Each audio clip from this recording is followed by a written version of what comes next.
เราข่อยมีFCฝากข่าวสารมาให้ขนาดนั้นบ่มีเสี่ยวเจ้านั่นแม้แต่ข่าวสารมึงเนี่ยพี่น้องข่าวสารสอบหนึ่งข่อยก็ว่าอีหยังคือนักหนักเปิดออกมาข่าวสารโอ้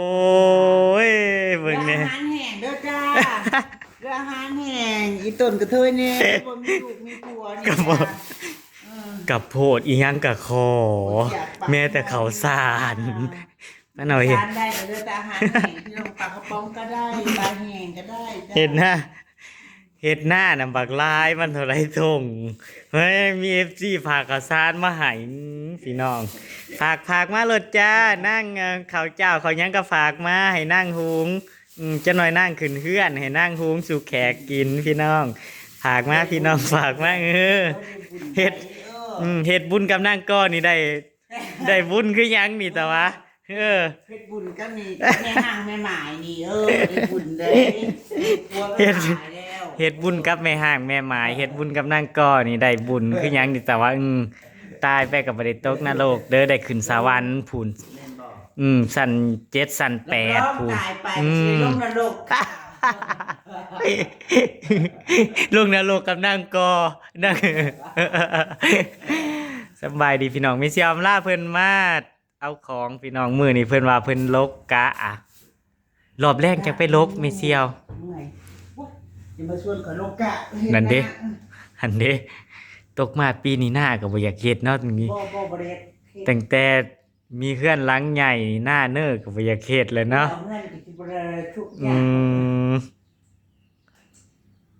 จักบ้านนี่รถติดกับพ่อแล้วก่อนคนเนาะนั้นบ่จักพ่อดอกเพราะเสียจะว่าพ่อบ่แม่นสำหรับข่อยเลยถ้าแม่นว่ามีเพื่อนมีรถล่ะก็มีเงินก้อนหนึงก็อยู่สบายแล้วนะจักสิเอาหยังมากมายครับสิเอาหยังมากมายกับชีวิตเฮ็ดชีวิตตัวเองมันความสุขแล้วแต่ว่าสมมุติว่าคือว่าแหละเนาะพี่น้องคนเฮามันก็บ่จักพ่อคือว่าแหละความฝันของแต่ละคนสมมุติว่าเฮ็ดเฮือนก็หลังน้อยซ้ำนี่ก็อยากได้หลังใหญ่ก่อสร้างก่อครัวนู่นนี่นั่นบ่มีแม่นบ่มีคนเฮาบ่มีวันพ่อขนาดคนรวยส่ำใดก็ยังดิ้นรนแบบเฮ็ดงานนั่นยิ่งแฮงลำบากกว่าเฮาซ้ำรวยแฮงเวลาพักผ่อนเขาสิเนาะบ่ได้มีหายใจออกก็มีแต่เงินแต่ค่ำเด้อเห็นมาแล้วเขาบ่ได้แม่นว่าสินั่งหายใจถิ่มเปล่าๆคือเฮาจังสิ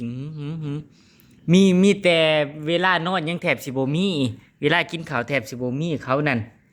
บางที่เฮาเห็นเขาอีกมุมหนึ่งเขากินเขาเที่ยวจังสิเล่นตามเงินแลนนำเงินคู่มือนี่เนาะพี่น้องคนเฮาแลนนำเงินนำคำโอ้ยเนาะตายแล้วพี่น้องเกิดมาเป็นคนกะตอนเป็นเด็กน้อยกับตอนผู้ใหญ่นี่เป็นให้เป็นก็ดีขึ้นแน่แต่ว่ายังบ่ทันละหายเฮ็ดหยังนอนพักผ่อนแล้วก็ยังเพลียๆอะไรเพลียๆยาเนาะเพราะว่าใส่ยาหลายใส่ยาก็เบิด 4-5,000 พุ่นน้ำหมอรุ่นนั่นถ้าเป็นเทื่อหนึ่งกันเนาะหาหมอนะอย่างนั้นนี่แหละเขาถึงว่าย่ำมีให้เก็บไว้เพื่อหยังเก็บไว้เพื่อเก็บเก็บไข้ได้ป่วยคือจังซี่แหละถ้าบ่มีเงินก็ตายถิ่มคือเขาเว้าแหละไผว่าเงินบ่ที่นั่นสำคัญขนาดใดเฮาต้องมีได้อยู่ในกระเป๋านั่นมื้อแรกยังไปลกไม่เสียวสิไปลกซอยมาลุ้นพี่น้องปีนี้นั่งสิเอาคนงานทางใดมาว่าคนงานสาวแหงคือไปกรุงเทพเบิดล่ะพี่น้องสาวแหงไปกรุงเทพเบิดแล้วมาลุ้นปีหน่อยเพิ่นสิได้คนงานทางใดมาแถวบ้านก็ชื่อยังว่าจะมีเงินจ้างเนาะเพราะเสียวพ่อเขาหว่านเบิดเด้ตกมาปีนี้เขาจ้างวันละเท่าใดนะว่าเลยมาจ้างก็คู่ละ5 บาทถ้าคือทั้งบ้านข่อยบ่วันละแสนทั้งบ้านข่อยก็วันหนึ่ง 2-3 แสนละมั้ง 3-4 แสนละมั้ง3 แสน 2 แสนเขาบ่ได้อยากไปเลยมีเสียคู่มือนี่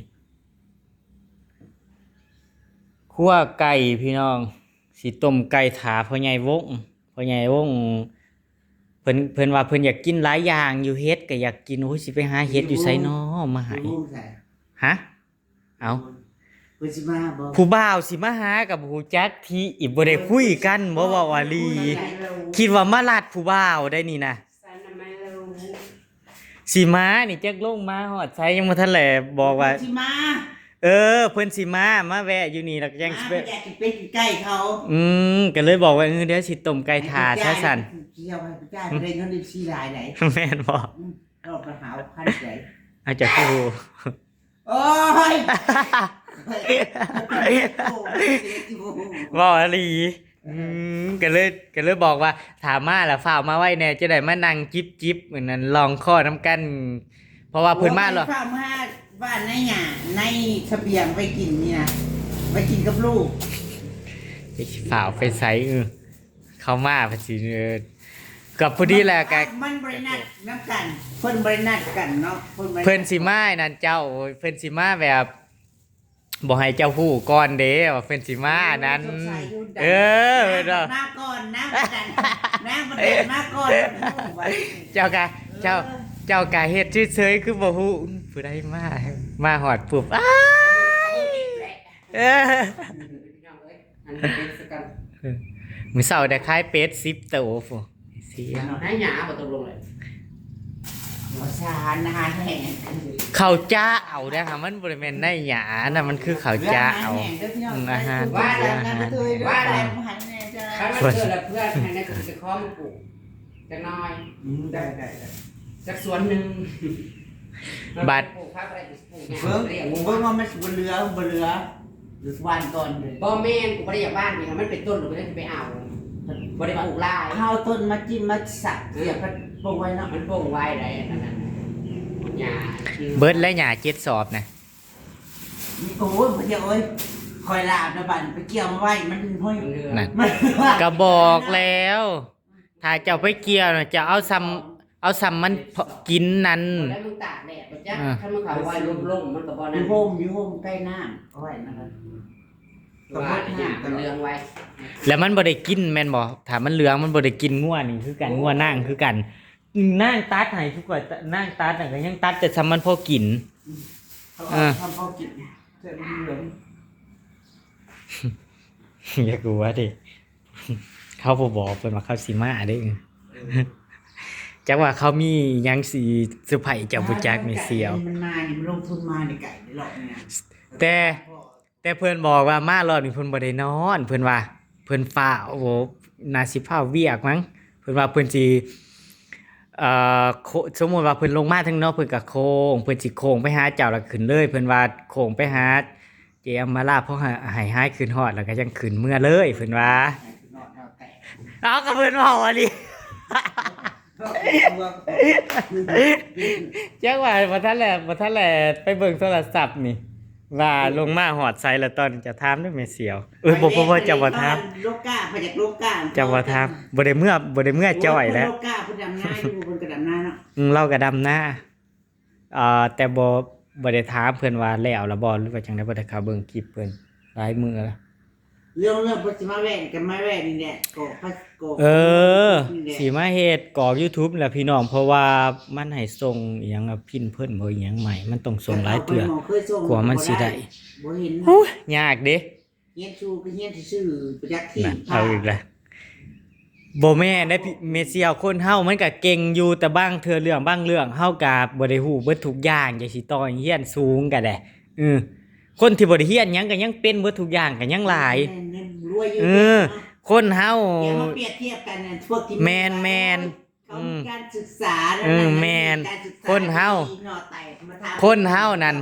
อย่าไปเอาว่าคำว่าการศึกษาเฮียนสูงมาเปรียบเทียบกันก็แม่นอยู่ดอกบางคนอันนี้เฮาก็บ่ได้เว้าเมาร่วมดอก คนบ่ได้เฮียนก็ใจปองสมองปองก็รวยเยอะแยะหาเงินหาค่ำเนาะบางคนก็อ่านหนังสือบ่ออกเลยก็เก่งทุกอย่างอันนี้ก็คนเฮามันเก่งบ่คือกัน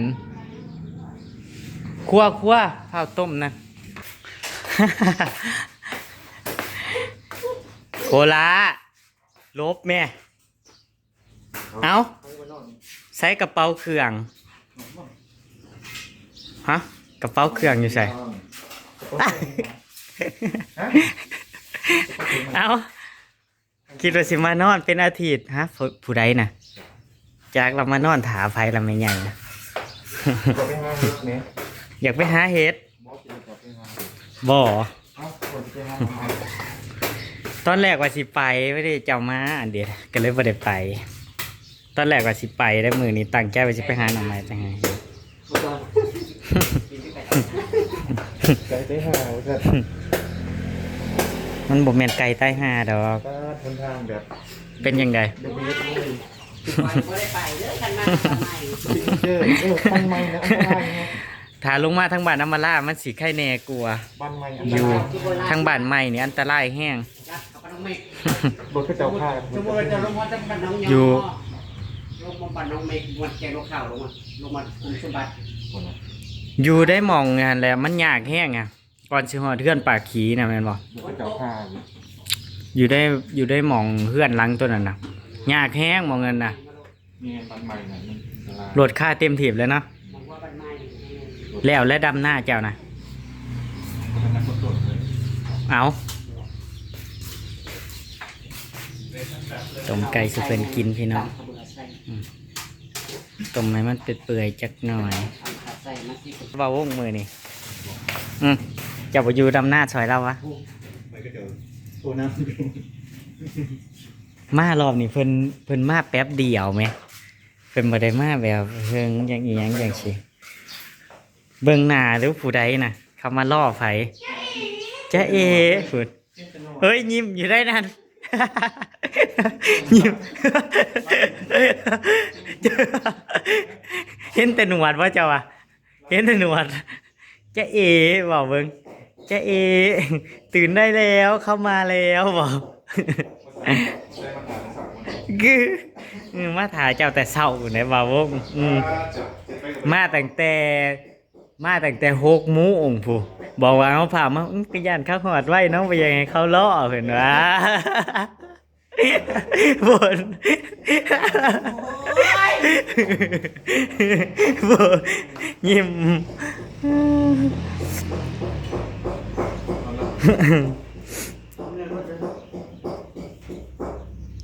ฮะ วันนี้เนี่ย สิเมื่อแหละ เมื่อพาวันนี้เนี่ยลูกกะ ก็ยังว่าเดี๋ยวสิไปโลกน้ำอย่าว่าเมื่อจักหน่อยก่อน ยังต้มไก่ถ่ายกินต้มไก่น้ำกันก่อน ไปจะได้เหมือนมึงกิน ว่าวหรือฟ้าเอามือไอายเห็น คุณมากินไก่ดิบบุกินไก่ซุปดอก ก็อยู่เบิ่งหยังน้ำกันก่อนจังมือไอายสิฝ่าวไปใส่ เบิ่งยังน้ำกันเบิ่งยังน้ำกัน ไฟฮะบ่ มึงที่แก่งบ้าง ทางแม่จะโว้ย บ่ต้องใส่ดอกใส่ซ้ำนั่นกับพ่อเขาใส่เขามีต้นหอมหลายอย่างอยู่คนทางยากแห้งแม่นบ่ตั้งแต่ปากซองลงมานี่ทั้งเส้นเลยเนาะแม่นบ่ มันตกลิ้นนี่อย่างแห้ง เออ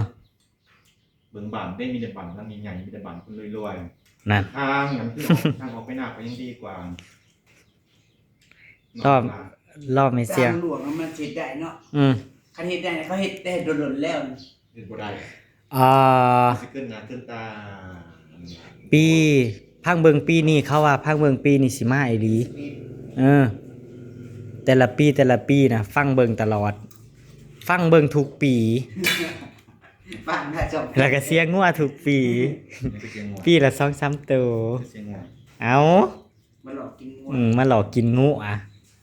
แต่ทางบ่เฮ็ดให้มาหลอกกินแต่งัวนะ ก็รถกันเกี่ยว อยากหัวฝนก็สิมาอีกแล้วเบิ่งเนี่ยเป็นโงนอยู่เบิ่ง น้ำเงาแล้ว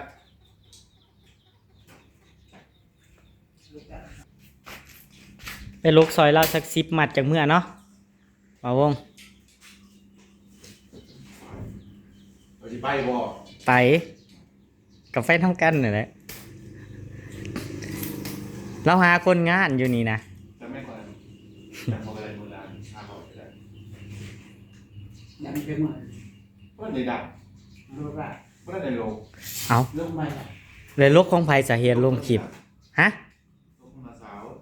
โอ้แต่ของซุมเจ้าเองยังบ่ทันแหละลกบ่ทันละดำ มืออื่นที่มืออื่นกัน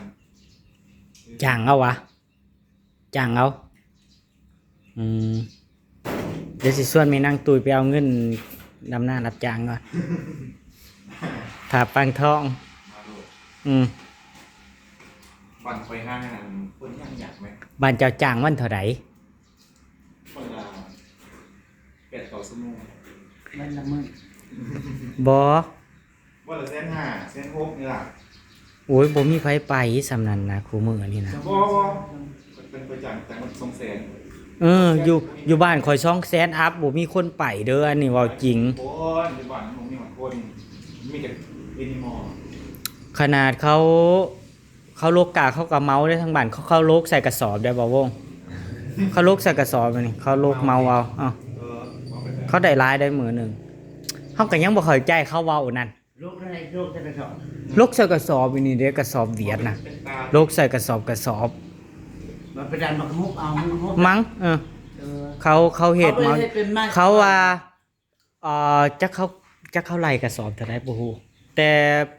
ผู้ใดเฮ็ดนี่น่ะผู้ใดโลกไว้น่ะก็ได้หลายหั่นนะโลกแบบเก่งจังซี่โลกไว้จังซี่เขาก็ได้มื้อหนึงหลายแสนไดเขาโลกใส่กระสอบเบียด